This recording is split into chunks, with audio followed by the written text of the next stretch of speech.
get started today. Here's the Out of the Woods Forestry weather forecast for the rest of this week. This afternoon, 100% chance of rain starting at 1 o'clock. Yesterday and the day before, nothing but rain. Ain't got a lot done this week at all. Been out here at the kiln though, putting up some more siding. I got half this thing done as far as the siding goes, doing the board and batten.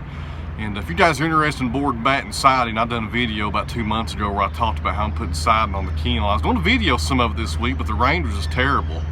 And I was out here working. I hate to get these cameras wet, they're so expensive.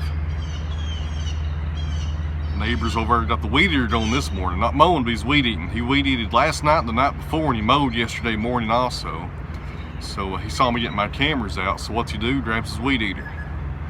He doesn't really do it just because I'm videoing, just a habit for him. He loves to mow every morning. Good guy. Loves to do yard work. Anyways guys, this is what's happening today. It's going to have rain about 1 o'clock like I said earlier, so I'm going to try to get done what I can this morning. Then this afternoon I'll move out here underneath this overhang and work on the kiln siding some more. And I may be video that, I may not. Depends on how much rain's coming in. If there's any blowing over here, probably won't video, but if it's not too bad, I'll show what I'm doing.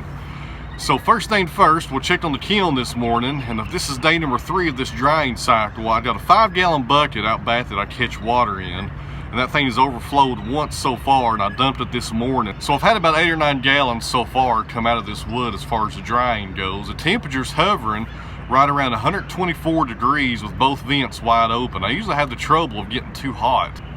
If you're wondering why I don't want to go over 130 degrees while I'm doing my drying, is the compressor will shut off at 130 degrees.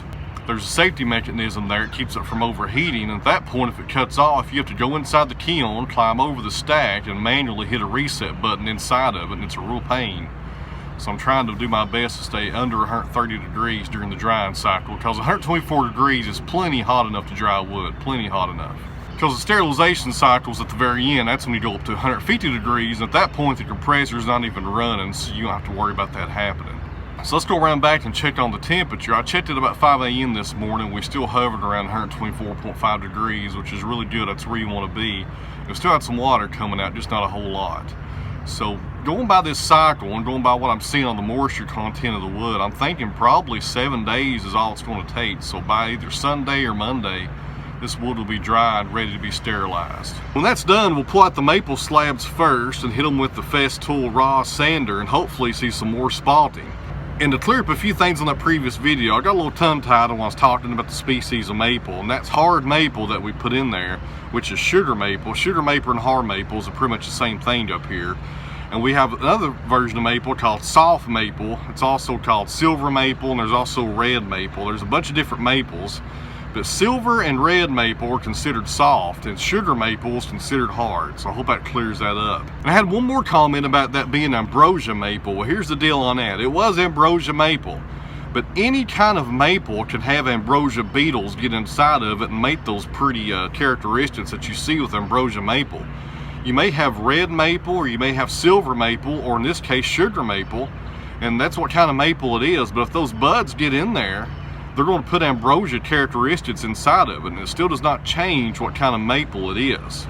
You know, a lot of times you're going to these wood stores and they'll say ambrosia maple. Well, that's still some kind of maple. It's either silver, hard, or soft, or something. It's just got the ambrosia streaks in it. That clears that up also on the maple, so let's go check on the temperature and see how we're doing back here. Here's the bucket around back, and I emptied it this morning. And this right here is since 5 a.m. That's all the water we got since then. So the drying is definitely slowing down, which is good, which means the wood is getting pretty dry and almost finished.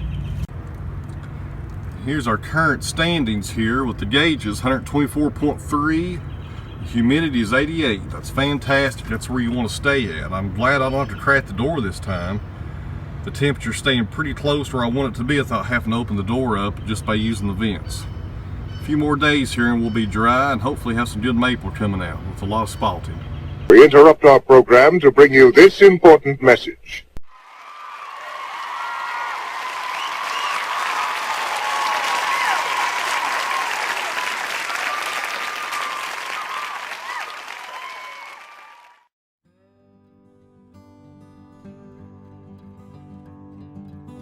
And when that's done, we'll pull out those maple. Pull out the maple. Jesus. I wonder if people think we're hicks down here.